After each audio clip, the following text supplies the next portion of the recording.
Assalamu alaikum and very good afternoon to everyone. This is Dr. Ruxana Raihan, moderator of the second session.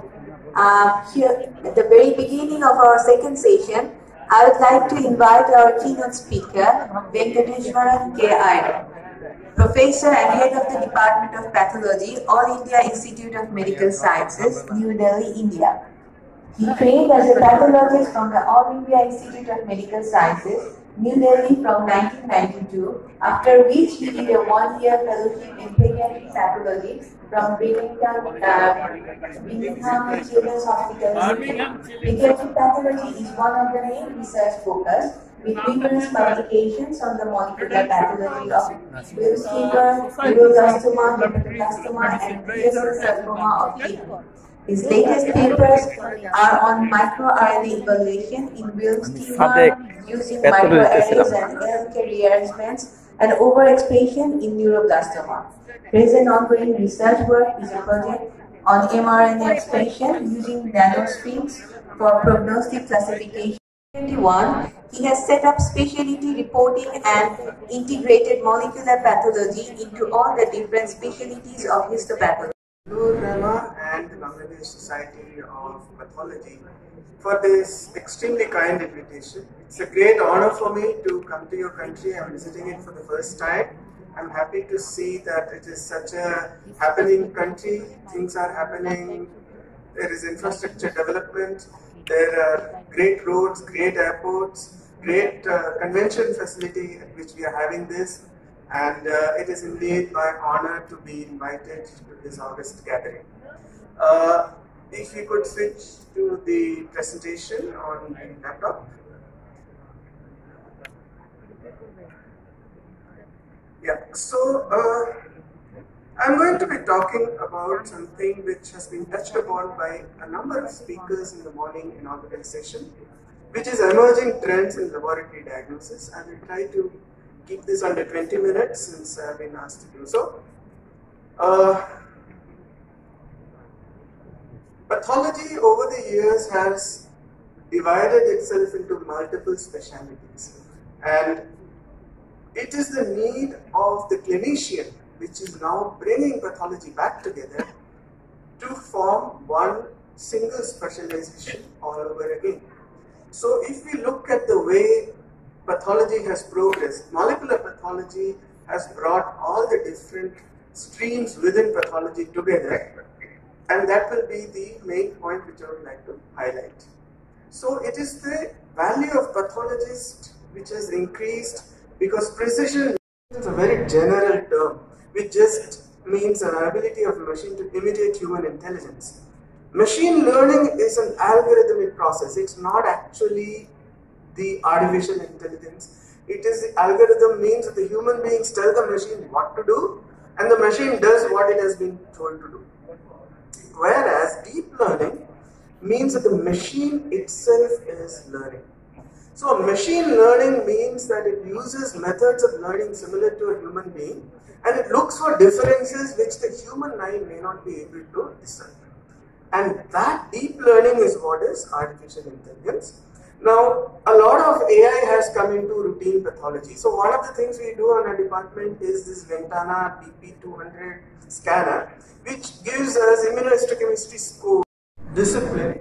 And young pathologists who are doing pathology today, doesn't matter which stream they have chosen, should become a molecular pathologist. And the spatial transcriptomics and AI are other techniques which will take over histopathology in the future. We should all become familiar with it. Thank you all very much, and the work I presented is from our department faculty. Thank you.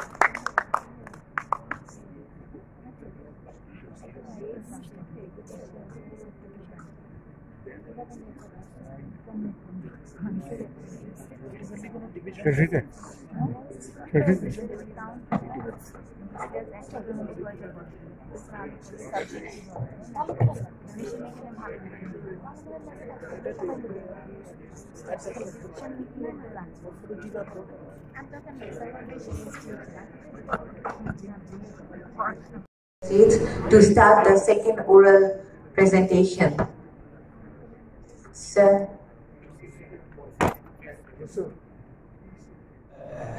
future pathway for pathology learning, both in our country and also in his own country, India. This very timely topic should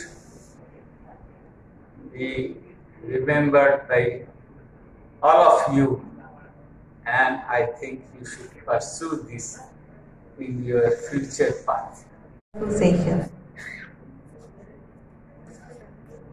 Once again, I am Dr. Ruxana Raihan, a medical virologist, currently working as an associate professor at the Department of Microbiology, US Bangla Medical College and Hospital. Welcome you all at the second session, oral presentation. The first speaker of this session is Dr. Maria Tabassum. She obtained her MBBS degree from Ibrahim Medical College. Later, she obtained her MD degree in biochemistry and molecular biology from BSP. She is currently working as the associate professor and head of the Department of Biochemistry, Abdul Malik Mujib Medical College, Noakhali. I request Dr. Maria Tabassum to come and deliver her speech. Dr. Maria. Next, investigations or invasive procedures are required to estimate T-Wise index, hence is very much cost effective also. What was the objective of this study? There is an overwhelming monocyte HDL ratio have been proposed as a sensitive marker for cardiovascular health, reflecting the balance between inflammation and cardiovascular risk. Studies suggest that an elevated monocyte HDL ratio is linked to increased inflammation and cardiovascular risk, indicating its potential for hypertension detection. Comparing monocyte HDL ratio diagnosed case of primary hypertensive individuals from indoor and outdoor patient departments of internal medicine and cardiology were enrolled, and normotensive individuals were selected according to clinical history and physical examination from patient attendance and also from students and staffs of BSMMU. There were two groups, Group 1 primary hypertensive individual and Group 2 normotensive individuals. Sample size for each group was 85 and total 170. Patient selection criteria for Group 1 was diagnosed case of primary hypertension, 18 years and above age and sex both. And exclusion criteria were secondary hypertension, diabetes mellitus, active or chronic infectious disease malignancies, and those who are taking lipid lowering drugs. And inclusion criteria for Group 2, apparently healthy individual, 18 years and above and sex both. Analytical method where EDT mixed 3 ml blood analysis was done by automated hematology analyzer in Department of Laboratory Medicine. From CBC report, absolute monocyte count was taken. Another tube containing 2 ml blood was centrifuged, then collected serum was analyzed by automated biochemistry analyzer for lipid profile. Then HDL cholesterol value was taken from the lipid profile report. Then MHR was calculated by dividing the absolute monocyte count by HDL cholesterol value. With all aseptic precautions, 5 ml venous blood was collected from each individual. After collection, tubes were labeled. Blood samples were not stored and were checked on a daily basis to ensure the fresh sample were used for each analysis. That was the statistical analysis.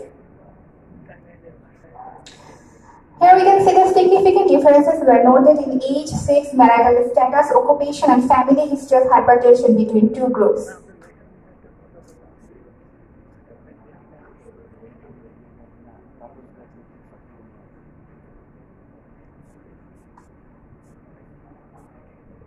Regarding BMI, Group 1 had more overweight individuals than Group 2. Group 1 exhibited higher mean values for pulse rate, systolic and diastolic blood pressure, and waist circumference compared to Group 2 with a statistically significant differences. In terms of lab findings, Group 1 had higher total WBC count, monocyte count compared to Group 2. Significant differences are observed in monocyte count and HDL cholesterol value between two groups.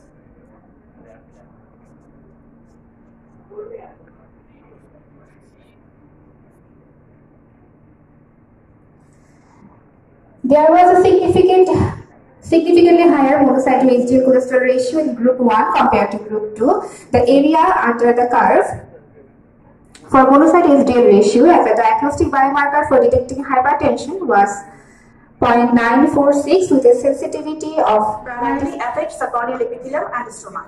The majority cases of fungal keratitis caused by filamentous and non-filamentous fungi. This filamentous fungi, that is Fusarium or Aspergillus species, typically occurs secondary to ocular trauma from vegetable matter in previously healthy eye, and non-filamentous yeast, that is Candida species, typically causes keratitis in eyes with pre-existing ocular surface disease or eyes that have recently been treated with topical steroids. And good afternoon. I am Dr. Nuri Jannatul Firdaus, going to present my today's presentation. Liquid biopsy and common epidermal growth factor receptor mutation in non-small cell lung cancer. Currently working as Assistant Professor of Microbiology at Delta Medical College. Dr. Shamik Basha, welcome and please present your paper.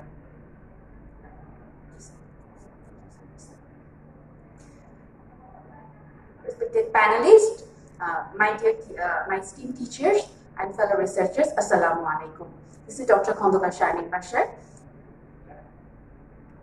It is an honor to present my original research work titled Expression of Selected Plasma MicroRNA in HIV-infected Patient, a comparison between ART naive and ART recipient and their relationship with HIV viral load. This work was done under the guidance of my esteemed supervisor, Professor Dr. Mujib.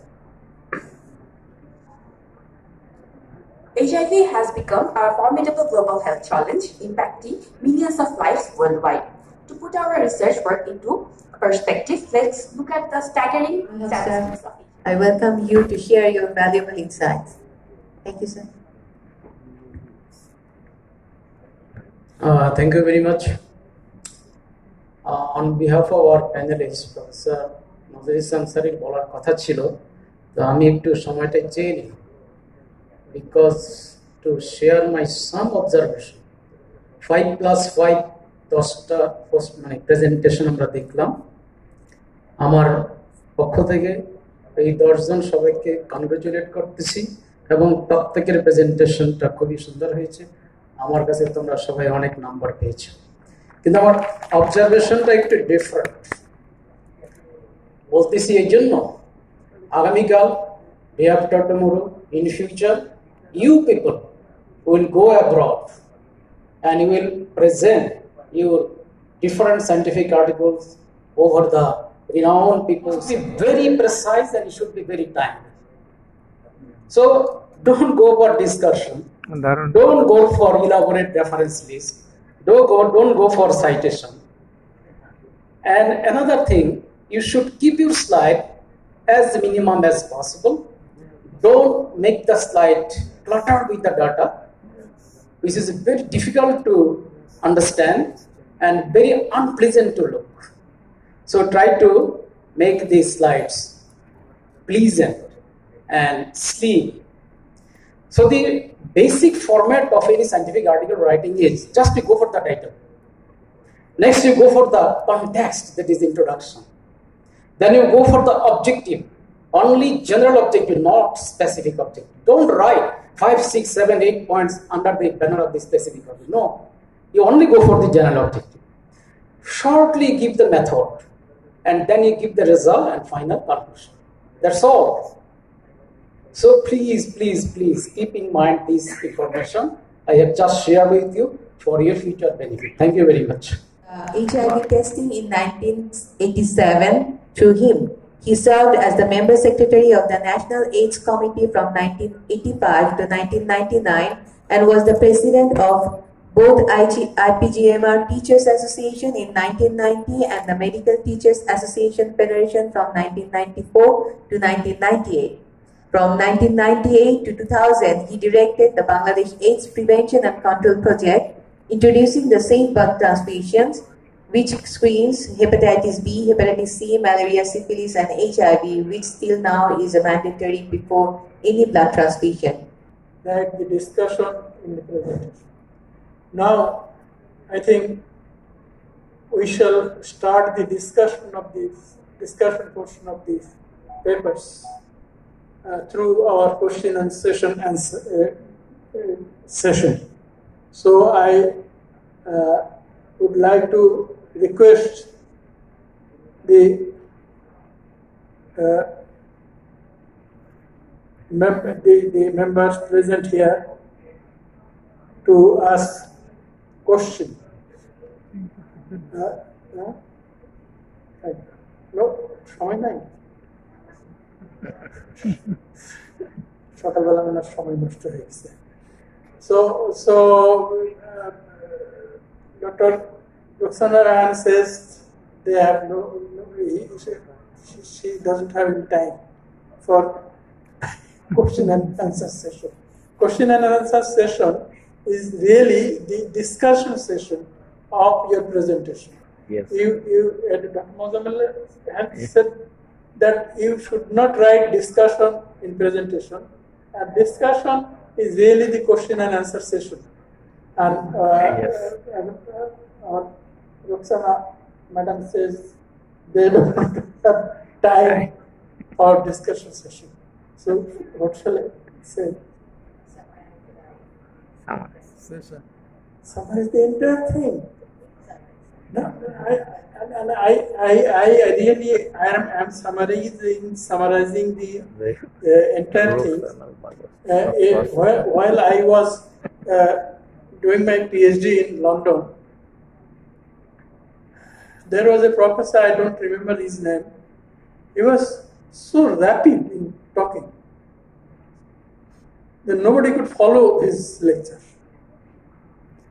So that is why Dr. Mujib has not mentioned that. You should talk with a speed, the medium, yes, speed, so that the people would listen to your speech and assimilate. Rapid talking during the presentation, sometimes put the audience in difficult position to follow. That is another thing I am mentioning. I don't know whether it is due to my age or not. I found all the presenter very rapid. They should very clearly, with clear voice, your pronunciation is very good, very good. But you are, I think, you are a bit rapid. That is one thing.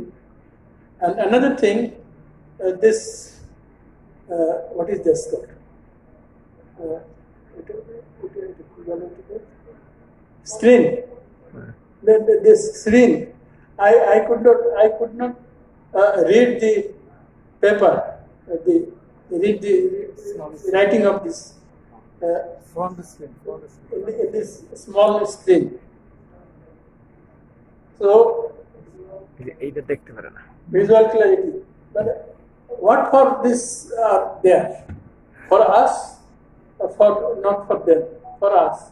But this is smaller. I am mentioning the management of this hall to put big screen here. Not this small screen are useless. So thanking all the audience or participants and the presenter, I enjoyed the presentation because I was looking in that screen. Large screen. That was my advantage. So I don't know our State Minister is present here or not. It is our Minister, Mr. Dr. Sheikh, is not present because we would like to discuss with him about what is his objectives how he. Thank you very much. Professor Nazrul Islam is senior to me by 2 years. I'm very much obedient to him all the time.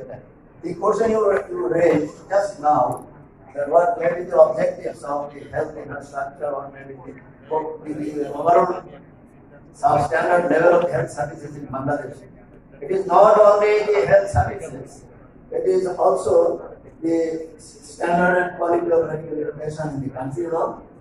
And the country like Oman, they put some restriction on Bangladesh doctors. When Bangladesh doctors are not acceptable to them to serve. That is a very fantastic notice, I suppose. I saw, and I immediately protested this thing. You know, I think most of the audience know that government has appointed me as chairman Bangladesh Medical Education and Accreditation Council. So it is also in my purview.